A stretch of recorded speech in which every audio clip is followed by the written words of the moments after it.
All right, well, welcome back to the iWealth podcast. So my son's going to college, Matt, and there's some questions that get rolled around in your head about, like, how do you pay for it? The big thing for me is how much partying should happen, right? That's always talk the big about question. Let's hope College, let's hope how much Corbin doesn't listen to partying this. should happen.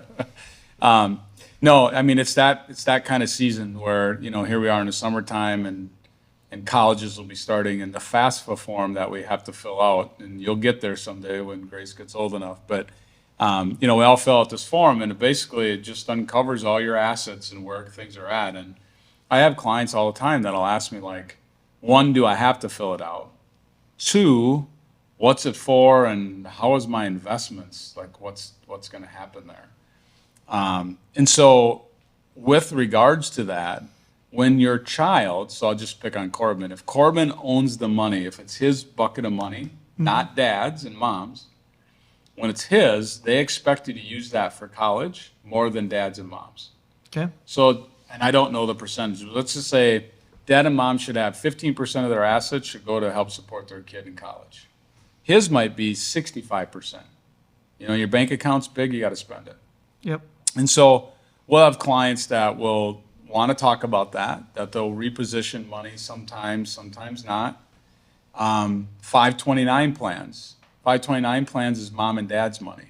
Yep. But in year two, if they gift money out of it to pay for college, $15,000 for college, in year two, that gift now counts on that FAFSA form. There's not a lot of games you can play.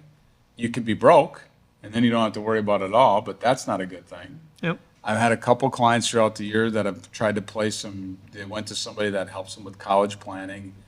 And the bottom line is it was sell everything, put it in a life insurance policy, and then you're broke, and then you can get aid. And both of those years later have come back and said, I was wrong, Brad. Like, it didn't work. They didn't get the aid that they thought. So, I mean, it's a form that's fillable online. You got to upload some taxes. Government knows a lot about that anyway because you're filling out your tax forms. But do you have to do it? The answer is no. If you plan on private paying, if you don't think there's going to be any aid that's given to your child, you can call the school and say, I'm not filling out the FAFSA form. And they're going to say, fine, you're going to pay for it. And you're going to say, okay, we got my 529 plan, or I've got money set aside. But the flip side is no financial aid. No financial aid. Sometimes you won't even get a scholarship. Not even a financial aid, but you won't even get a scholarship unless you fill out the FAFSA form. Yep. Just depends on the school and what they require. So ask questions. Just because they give you a form doesn't mean you should just go fill it out. Like, you should ask questions about it. And whether you think you're going to qualify, you can Google and say, here's my income. Do you think I'm going to get something? There's some.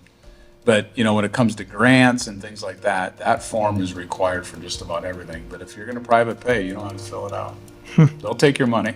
They'll take your money straight up cash. They will.